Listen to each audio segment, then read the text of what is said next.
નમસ્કાર મિત્રો, good morning. આના અગાઉના પીરિયડમાં આપણે ચરણ 10 વિશે ગુજરાતીમાં કાવ્ય 23 લઘુ કાવ્યો એનો અભ્યાસ કરતા હતા. એમાં મિત્રો આપણે દુહા અને મુક્તક એ બે વિશે આપણે પરિચય મેળવ્યો. હવે આપણે એના પછીનો આગળનું છે એના વિશે આપણે અભ્યાસ કરીશું. મિત્રો લઘુ કાવ્ય છે 23, એમાં 3 પ્રકારના કાવ્યો આપેલા છે. દુહા આપેલા છે, મુક્તક અને હાઇકુ. એનો આપણે અભ્યાસ કરતા. ત્યાર પછી આપણે તેના જે સર્જક છે રઈશ મણિયાર, બરકત વિરાણી એટલે કે બેફામ, અનિરુદ્ધ બ્રહ્મભટ્ટ અને મુરલી ઠાકોર, એ દરેક સર્જકનો આપણે ટૂંકમાં પરિચય મેળવ્યો.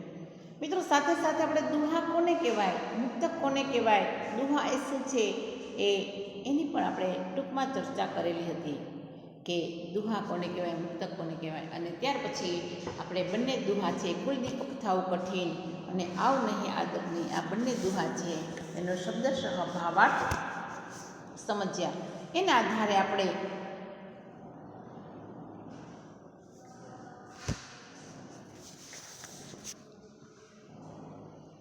ત્યાર પછી મુક્તકનો પણ આપણે પરિચય મેળવ્યો કે મુક્તક કોને કહેવાય, સાહિત્ય સ્વરૂપ કેવું છે મુક્તકનું, અને એના સર્જકનો પરિચય મેળવી અને બંને મુક્તક છે એના વિશે આપણે ચર્ચા કરી કે જવાબદારીની વાત કરી અને બીજા મુક્તકની અંદર સફળતાની વાત કરી કે શ્રમ વગર, પરિશ્રમ વગર, મહેનત વગર ક્યારેય સફળતા મળતી નથી. ક્યારે આપણે ભાગ્યના ભરોસે બેસી રહેવું જોઈએ નહીં. તો હવે ત્યાર પછીનું સાહિત્ય સ્વરૂપ છે હાઇકુ.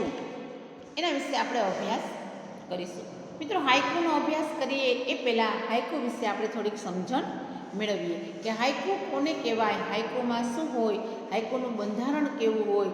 તો મિત્રો જોઈને તમને ખબર છે કે હાઇકુનું બંધારણમાં 5, 7 અને 5 અક્ષરો છે, એમ 17 અક્ષર છે. એનું એના દ્વારા બંધાયેલું નાનકડું એવું આ કાવ્ય સ્વરૂપ છે. તો પ્રથમ પહેલાં હાઇકુ વિશે વાત કરીએ અને પછી આપણે આ હાઇકુ છે એનો અભ્યાસ કરીશું. 5 અક્ષર, 7 અક્ષર અને 5 એમ કુલ 17 અક્ષરો વડે બનેલો એક જાપાનીઝ કાવ્ય સાહિત્ય પ્રકાર છે. 17 અક્ષર વડે બનેલું કાવ્ય છે એટલે અત્યંત ટૂંકું છે, પરંતુ અત્યંત પ્રતિષ્ઠા પામેલો આ સાહિત્ય પ્રકાર છે. 17 અક્ષર વડે બનેલું આ નાનકડું એવું કાવ્ય એ ભાવ, કલ્પન કે સંવેદન છે એ વ્યક્ત કરે છે. મિત્રો અંગ્રેજી ભાષામાં પણ આ સાહિત્ય પ્રકાર ખૂબ ખેડાયો છે અને ગુજરાતી ભાષા અને અન્ય ભાષામાં પણ આ કાવ્યના હાઇકુના અનેક પ્રયોગો થયા છે. ગુજરાતી સાહિત્યમાં હાઇકુ પ્રકારને પ્રતિષ્ઠિત કરવામાં મહત્ત્વનો ફાળો હોય તો એ સ્નેહરશ્મિને ફાળે જાય છે. સ્નેહરશ્મિનો હાઇકુ સંગ્રહ છે સોનેરી ચાંદ અને રૂપેરી સૂરજ. એમનો હાઇકુ સંગ્રહ છે 1966ની અંદર એ પ્રસિદ્ધ થયો હતો. હવે ત્યાર પછી આપણે હાઇકુ છે એનો આપણે અભ્યાસ કરીશું.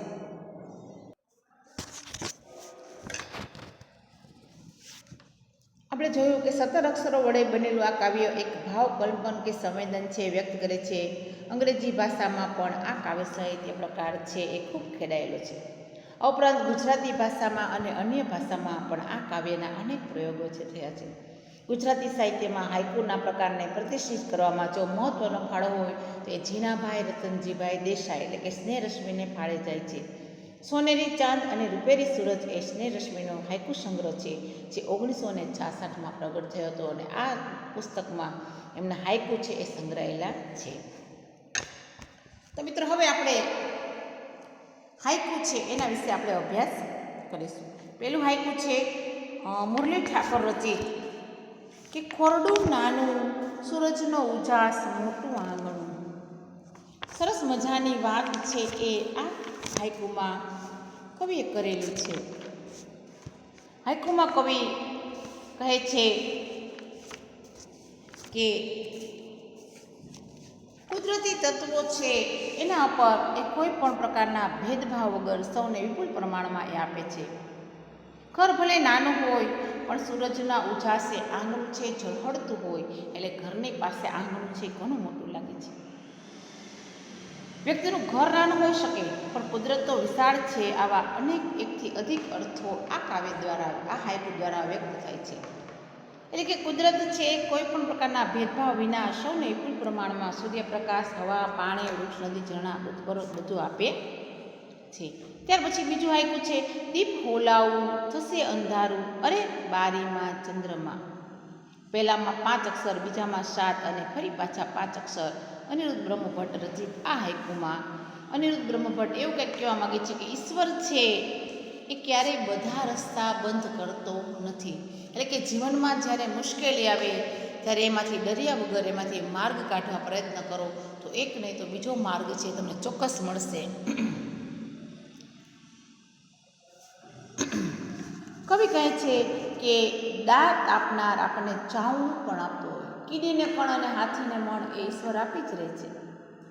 અને જ્યારે આપણે જીવનની અંદર મુશ્કેલી આવી પડે, એક રસ્તો બંધ થાય ત્યારે બીજા અનેક રસ્તાઓ છે ખુલી જાય છે. તેથી મનુષ્ય ક્યારેય મુશ્કેલીમાં નાસીપાસ થવું જોઈએ નહીં. અને એટલે જ આપણે ત્યાં એક સરસ મજાની દુહો છે કે વિપત પડે ના વલખીએ, વલખીએ વિપત ન જાય, વિપતે ઉદ્યમ કે જે ઉદ્યમ વિપતને ખાય. જ્યારે મુશ્કેલી આવી પડે તેનાથી ગભરાયા વગર એમાંથી માર્ગ કાઢવા માટે પ્રયત્ન કરવો પડે. આ મુક્તક આ હાઈકુમાં કહે છે એમ એક રસ્તો કદાચ બંધ થાય તો મુશ્કેલીમાંથી બહાર નીકળવાના બીજા અનેક રસ્તાઓ ઈશ્વર આપણને ખોલી આપે છે. એટલે કહેવાનું તાત્પર્ય એટલું છે કે મનુષ્ય ક્યારેય મુશ્કેલીમાં નિરાશ ન થવું જોઈએ, એના બદલે મુશ્કેલીમાંથી બહાર નીકળવા માટે રસ્તો શોધવો જોઈએ.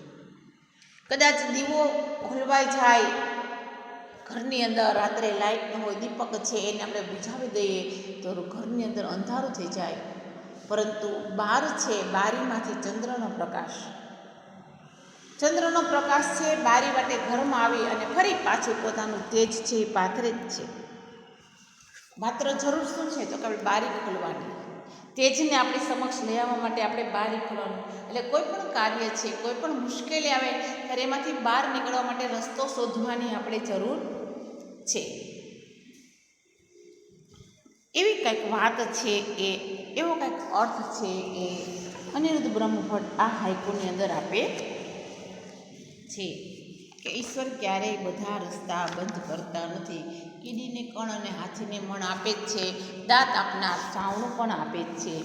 એવી કંઈક વાત છે એ આપણી સમક્ષ બે પરિસ્થિતિ, અંધકાર અને અજવાસની રજૂ કરી અને અનિરુદ્ધ બ્રહ્મભટ્ટ છે રજૂ કરે છે. મિત્રો ત્યાર પછી તમારું પાઠ્યપુસ્તકની અંદર શબ્દ સમજૂતી છે એ નથી આપેલી, તમારે જાતે કરવાની છે અને પ્રશ્નોત્તર છે એ આપ્યા છે, હું તમને કરાવું છું. તો પહેલો પ્રશ્ન છે વિકલ્પ. યોગ્ય વિકલ્પ છે શોધવાના છે કે કવિ ક્યાં જવાની ના કહે છે. તો આપણે પહેલો જ દુહો છે કર્યો, એમાં પહેલા દુહા સાહિત્ય પ્રકારમાં બીજો દુહો કર્યો કે આવ નહીં આદર નહીં, નહીં નયનમાં ને તે ઘર કદી ન જઈએ. એટલે જ્યાં આપણને આવકાર ન મળે એવા ઘરે કદી ન જવાની કવિ ના કહે છે. ત્યાર પછી એની બીજી પંક્તિ, શું થવું દુર્લભ છે તો દેશ દીપક થવું દુર્લભ છે.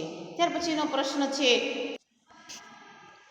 ત્યાર પછી ત્રીજા પ્રશ્નમાં કવિ કહે છે કુલ દીપક થવું એ કેવું છે. તો એનો જવાબ આવશે કઠિન. જગ દીપક છે કોણ બની શકે તો કે જે ભગવાનનો અંશ હોય તે. ત્યાર પછી આગળ જોઈએ કેટલાક પ્રશ્નો. ત્યાર પછી પાંચમું છે બરકત વિરાણીનું ઉપનામ. તો બરકત વિરાણીનું ઉપનામ છે બેફામ. ત્યાર પછી છઠ્ઠું છે હાઈકુમાં કેટલા અક્ષર હોય છે. તો મિત્રો આપણે જોયું કે 5, 7, 5 એમાં હાઈકુમાં 17 અક્ષર હોય છે. હાઈકુ એ ક્યાંનો સાહિત્ય પ્રકાર છે તો આપણે આગળ હાઈકુનો પરિચય મેળવ્યો ત્યારે તમને કીધું કે હાઈકુ એ જાપાનીઝ સાહિત્ય પ્રકાર છે. દુર્લભ શબ્દનો વિરોધી અર્થ આપો તો દુર્લભ શબ્દ છે એનો વિરોધી અર્થ થાય સુલભ. ત્યાર પછી 1-2 વાક્યમાં જવાબ આપવાનો છે કે કવિની દ્રષ્ટિએ ભારવાળો મુગટ એટલે શું. તો કવિની દ્રષ્ટિએ ભારવાળો મુગટ એટલે જવાબદારીવાળો મુગટ. બીજો પ્રશ્ન, મનુષ્યની સફળતાનો આધાર શેના પર હોય છે.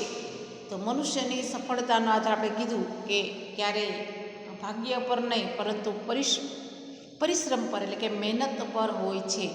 કવિના મતે કુળદીપક થવું એ કેવું કાર્ય છે તો કવિના મતે કુલદીપક થવું એ કઠિન કામ છે. ત્યાર પછી મિત્રો 2-3 વાક્યમાં જવાબ છે કે મુરલી ઠાકોરને આંગણું મોટું શા માટે લાગે છે. તો કવિની ચેતના એ ઉજાસને ઝીલે છે. ખોરડું નાનું છે અને બહાર મજાનું આંગણું છે. સૂર્યનો ઉજાસ આંગણામાં ચારે બાજુ ફેલાય છે અને ચેતના સ્વયં વિસ્તાર પામે છે, અને તેથી જ ઓરડાની બહારનું આંગણું છે એ કવિને ઓરડા કરતાં મોટું લાગે છે. ત્યાર પછી મિત્રો વિસ્તૃત કાવ્ય પંક્તિ છે કે સફળતા જિંદગીની હસ્તરેખામાં નથી હોતી, જણાયેલી ઇમારત એની નકશામાં નથી હોતી. જેઓ ભાગ્યની રાહ જોઈને બેસી રહે છે, જેઓ ભાગ્યની રાહ જોઈને બેસી રહે તે નિષ્ક્રિય છે, તેમની સંકુચિત વિચારસરણીને પડકારતા આ પંક્તિમાં કવિ કર્મ અને પુરુષાર્થનું મહત્ત્વ સમજાવે છે. આ પંક્તિમાં કવિ કહે છે કે હાથમાં દેખાતી રેખાને આધારે જીવનમાં સફળતા શોધવાના પ્રયત્ન ન કરતા પ્રારબ્ધવાદીઓ પર કવિ કટાક્ષ કરે છે.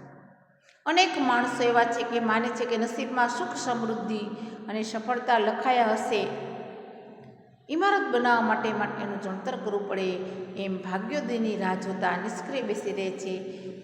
જેમ કોઈ આર્કિટેક્ટ છે એ ઇમારત બાંધવા માટે નકશો દોરી આપ્યો, પણ એ નકશામાં રહેવા કાંઈ જવાતું નથી. તેથી એમની સંકુચિત વિચારસરણીને પડકારતા કવિ કહે છે કર્મ અને પુરુષાર્થનું મહત્ત્વ સમજાય છે કે જીવનમાં કર્મ અને પુરુષાર્થ છે એ મહત્ત્વના છે. કોઈ પણ સફળતા પ્રાપ્ત કરવા માટે એની માટે પુરુષાર્થ કરવો પડે. અને તમને મેં પહેલી પંક્તિ સમજાવી હતી, આમાં તમે નીચે પંક્તિ ટાંકી શકો કે ઉદ્યમેની સંધ્યંતી કાર્યાણી ન મનોરથે સુપ્તસ્ય સિંહસ્ય મુખે ન પ્રવેશંતી મુખે મૃગા નહીં સુપ્તસ્ય સિંહસ્ય પ્રવેશંતી મુખે મૃગા. સિદ્ધિ તેને જય વરે જે પરસેવે નાય. આવા ઉદાહરણો છે એ તમે મૂકી શકો. હસ્તરેખા પર ભરોસો રાખી અને બેઠી રહેતા ક્યારેય આપણને સફળતા મળતી નથી. એના માટે તમારે શું કરવું પડે? તો કે એના માટે તમારે મહેનત કરવી પડે. મહેનત વગર ક્યારેય તમને સિદ્ધિ મળતી નથી. પુરુષાર્થ વિના પ્રારબ્ધ પાંગળું છે. એક પંક્તિ આપણે તેવી પણ છે કે પુરુષાર્થ વિના પ્રારબ્ધ છે એ પાંગળું છે.